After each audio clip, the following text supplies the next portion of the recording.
வணக்கம் மக்களே! இந்த வீடியோல நம்ம சில பங்குகள் பற்றியான அப்டேட்ஸ் எல்லாம் பார்க்க போறோம். ஒண்ணொண்ணா நம்ம பார்ப்போம். ஃபர்ஸ்ட்டு மார்க்கெட் பெர்ஃபார்மன்ஸ் எடுத்துக்கிட்டா, மாற்றம் இல்லாம அதே நெகட்டிவ் பெர்ஃபார்மன்ஸ தான் நம்ம மார்க்கெட் டெலிவர் பண்ணியிருக்கு. நிஃப்டி 50 ஒரு 76 பாயிண்ட்ஸ் வரைக்கான சரிவையும், பேங்க் நிஃப்டி ஒரு 20 பாயிண்ட்ஸ் வரைக்கான சரிவை இன்னைக்கு டேல டெலிவர் பண்ணியிருக்கு.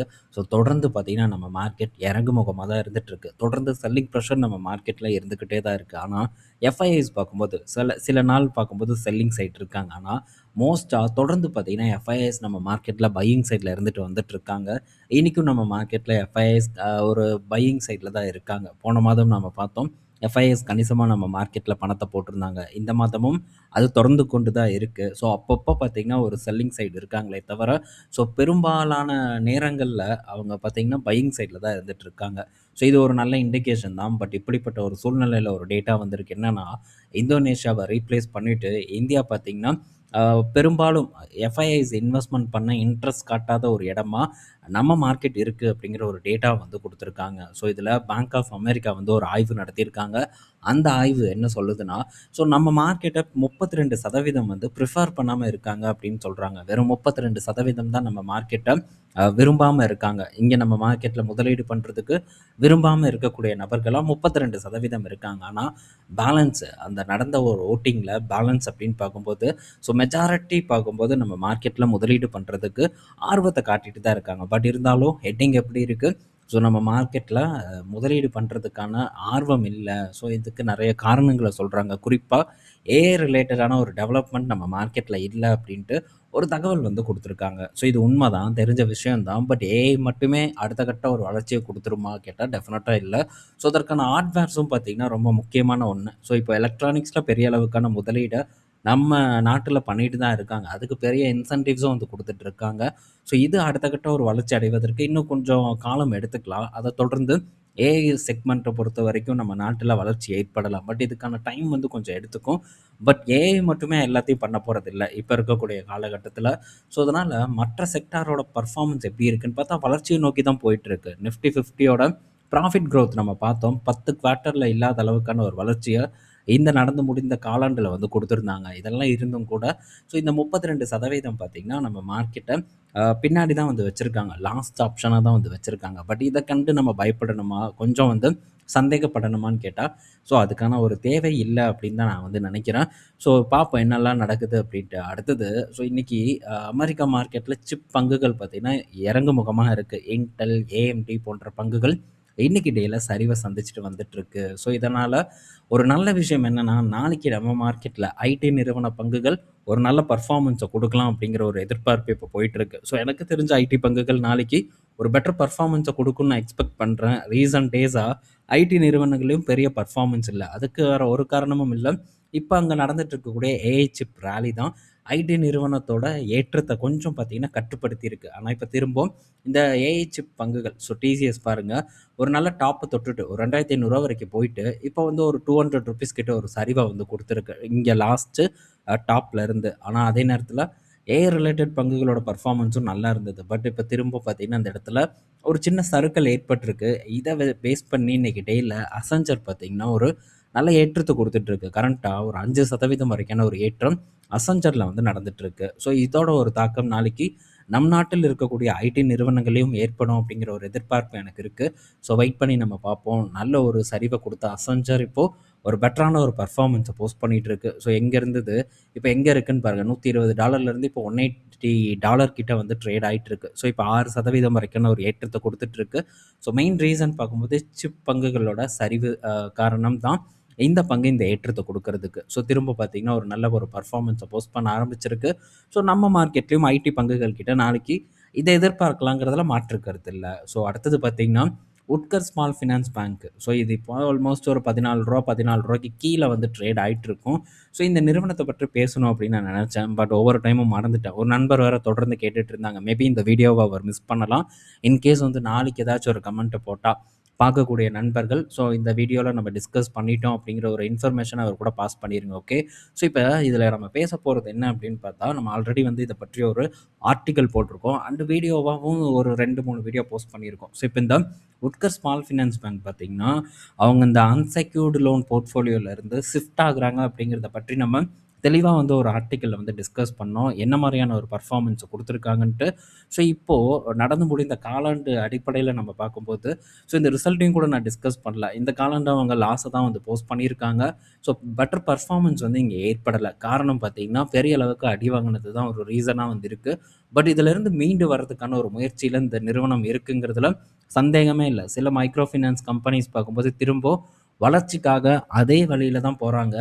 மாற்று வழிய அவங்க தேர்ந்தெடுக்க மாட்டேங்கிறாங்க. ஆனா இவங்க மாற்று வழியில தான் நாங்க போப்போறோம் அப்டின்ட்டு உறுதியா வந்து சொல்ட்டாங்க. அதன் வெளிப்பாடு என்னன்னா, 2020ல பார்க்கும்போது, ஸோ இந்த ஜாயிண்ட் லோனு, இந்த குழு லோன்லாம் இருக்கும்ல. ஸோ அந்த குழு லோன்ஸ் எல்லாம் பார்க்கும்போது கிட்டத்தட்ட 88% வரைக்கும் லோன் புக்ல ஆக்கிரமிப்பு பண்ணியிருந்தது. ஆனா 2025ல அது 47% வந்து குறைச்சிருந்தாங்க. அடுத்தது இப்ப பார்க்கும்போது அது வெறும் 26% தான் வந்து கிராஸ் லோன் புக்ல வந்து இருக்கு. ஸோ அந்த அளவுக்கு ஒரு ட்ராப் பார்த்தீங்கன்னா, இந்த அன்செக்யூர்ட் லோன் குறிப்பா இந்த குரூப் லோன்ல வந்து அவங்க பெரிய அளவுக்கு வந்து குறைச்சிருக்காங்க. இந்த இடத்துல பெருசா குரோத்தும் வந்து ஏற்படல. ஸோ இது முக்கியமா நம்ம பார்க்க வேண்டிய விஷயம். ஸோ அன்செக்யூர்ட் போர்ட்ஃபோலியோவ உட்கர் ஸ்மால் ஃபைனான்ஸ் பேங்க் ரொம்ப அக்ரஸிவா வந்து கட் பண்ணிட்டு இருக்காங்க. அதே நேரத்தில செக்யூர்ட் லெண்டிங் பார்க்கும்போது கணிசமா உயர்ந்துட்டு இருக்கு. ஸோ இப்போ கிராஸ் லோன் புக்ல இந்த Q1 முடிவுப்படி 51% பார்த்தீங்கன்னா, செக்யூர்ட் லோன் புக் அதாவது செக்யூர் லோன்ஸ் தான் வந்து இடம் பெற்றிருக்கு. ஸோ இது ஒரு நல்ல ஒரு முன்னேற்றமா வந்து நான் பார்க்குறேன். ஸோ இது நடக்கணும் கண்டிப்பா. ஸோ இது நடக்கும்போது கண்டிப்பா வந்து அ இவங்களோட ஒரு அந்த சேஃப்டி தன்மை பார்த்தீங்கன்னா, உறுதி பண்ணப்படுங்கிறதுல மாற்று கருத்து இல்ல. ஆனா, நல்ல ஒரு வேகமான ஒரு வளர்ச்சிய நம்ம எக்ஸ்பெக்ட் பண்ண முடியுமான்னு கேட்டா, அது கொஞ்சம் வந்து சந்தேகம் தான். ஸோ இப்போ புக் வேல்யூ அப்படிங்கிறது கொஞ்சம் லோவா இருந்தாலும் கூட, ஸோ இவங்க கண்டிப்பா ரைட் ஆஃப் பண்ணுவாங்க சில பேட் அசெட்ஸ. அப்படி பண்ணும்போது கண்டிப்பா இவங்களுடைய புக் வேல்யூ திரும்ப வந்து மாற்றம் அடைவதற்கான வாய்ப்பு இருக்கு. ஸோ நம்ம திரும்ப இத தொடர்ந்து வந்து டிஸ்கஸ் பண்ணுவோம். சம்டைம்ஸ் இப்ப இந்த நண்பர் தொடர்ந்து கேட்டாரு. இதே மாரி நம்ம மேபி மிஸ் பண்ணாலும் ஏதாச்சும் ஒரு சூழ்நிலையில டிஸ்கஸ் பண்ணுவோம். இந்த ஸ்டாக் மட்டும் இல்ல, மற்ற ஏதாச்சும் ஒரு நிறுவனமா இருந்தாலும். ஓகே.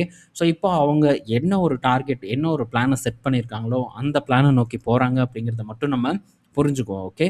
ஸோ அடுத்தது பார்த்தீங்கன்னா, இப்போ நம்ம மார்க்கெட்ல 52 வீக் லோல இருக்கக்கூடிய பங்குகள பற்றி வந்து சொல்லியிருக்காங்க. ஆனா, வெறும் இந்த பங்குகள் மட்டும் தான் 52 வீக் லோல இருக்கான்னு கேட்டா இல்ல. பல நிறுவனங்கள் பார்த்தீங்கன்னா, இப்போ 52 வீக் லோல இருந்துட்டு இருக்கு. ஸோ இவங்க குறிப்பா மென்ஷன் பண்றது ITC, IRFC, HDFC bank, KEC, HUL, Dabur and first கிரை போன்ற பங்குகள். இதுல நம்ம பார்த்தீங்கன்னா, இந்த 5 பங்குகள். ஸோ இது எல்லாத்தையும் வந்து நம்ம பார்த்துருக்கோம். இந்த ஃபர்ஸ்ட் கிரை எல்லாம் நம்ம பார்த்ததில்ல.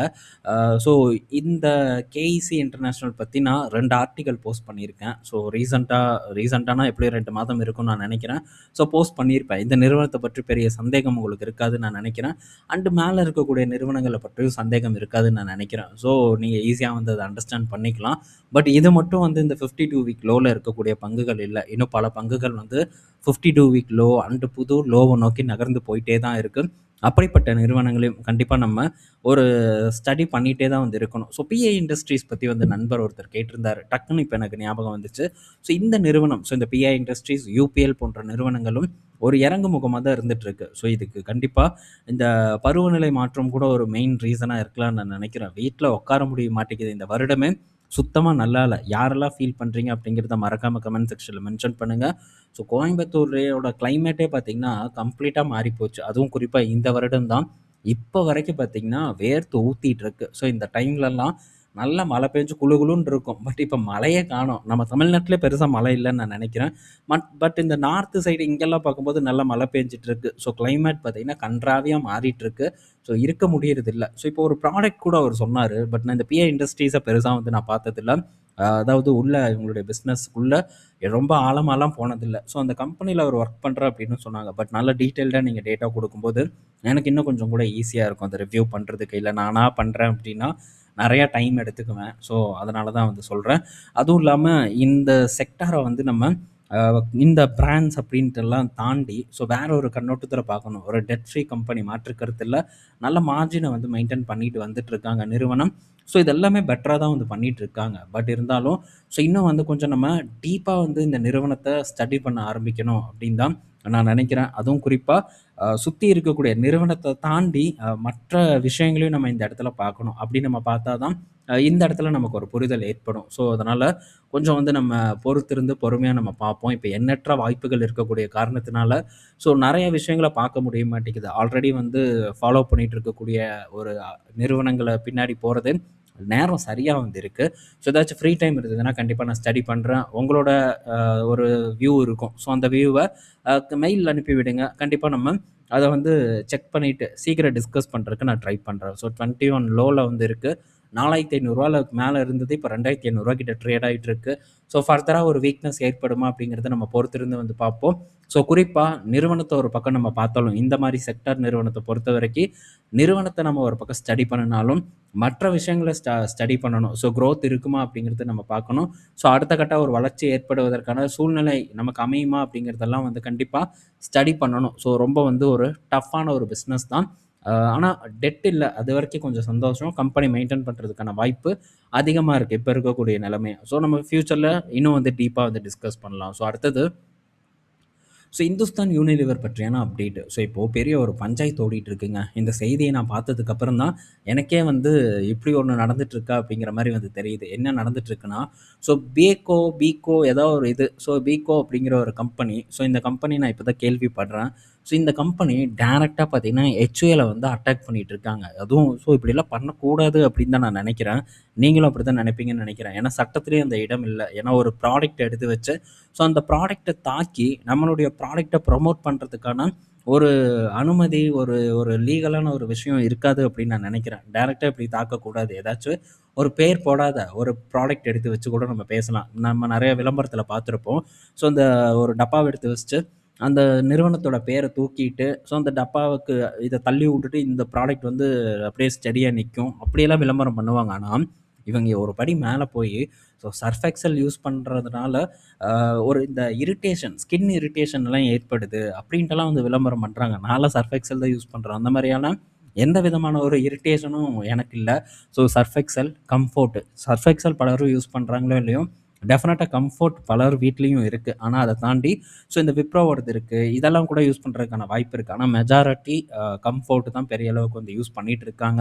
ஸோ இதுலலாம் கெமிக்கல் அதிகமா இருக்கு. இதனால வந்து நமக்கு ஸ்கின் இரிட்டேஷன் ஆகுது. ஸோ இதுக்கு பதிலா வீகோ யூஸ் பண்ணுங்க அப்படிங்கிற மாரி விளம்பரம் பண்றாங்க. And Vim. ஸோ இந்த ப்ராடக்ட்டுக்கு அகைன்ஸ்டாவும் பார்த்தீங்கன்னா, டைரக்ட்டா வந்து விளம்பரம் பண்ணிட்டு இருக்காங்க. அந்த ப்ராடக்ட் வேஸ்ட் அப்படிங்கிற மாரி. ஸோ இதனால கடுப்பான HUL பார்த்தீங்கன்னா, கோர்ட்ல கேஸ போட்டு விட்டுருக்காங்க. ஸோ இந்த கேஸோட முடிவ பார்க்கறக்கு ஆர்வமா இருக்கேன். கண்டிப்பா HULக்கு சாதகமா வருங்கிறதுல மாற்று கருத்து இல்ல. ஆனா, இங்க நம்ம அண்டர்ஸ்டாண்ட் பண்ணிக்கக்கூடிய ஒரு விஷயம் என்ன அப்படின்னா, தொழில்துறை எந்த அளவுக்கு ஒரு போட்டித்தன்மை வாய்ந்த ஒரு இடமா வந்து மாறிட்டு இருக்கு அப்படிங்கிறத நம்ம கண்டிப்பா வந்து புரிஞ்சுக்கணும்.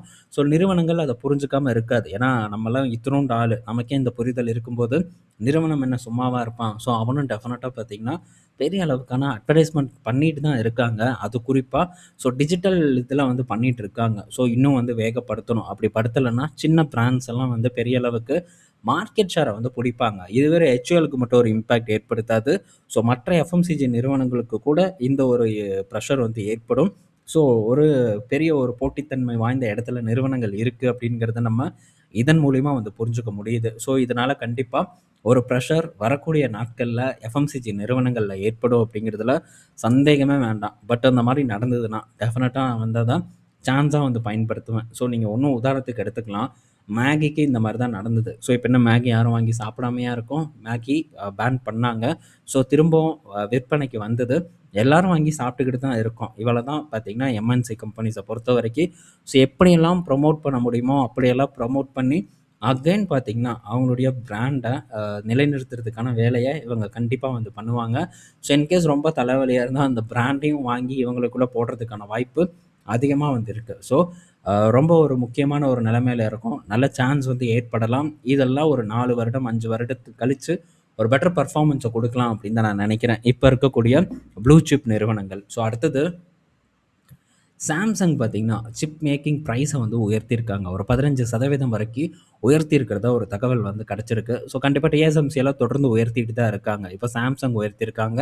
இன்டெல் நான் யாருக்குடா உயர்த்துறது அப்படிங்கிற மாரி ஒரு ஓரமா உட்காந்துட்டு இருக்கான். ஏன்னா, இன்னும் எந்த கம்பெனியோட டீலும் ஆக்டிவ் ஆகல. ஸோ இப்ப வரைக்கும் கண்டிப்பா டெஸ்டிங் தான் போயிட்டு இருக்குன்னு நான் நினைக்கிறேன்.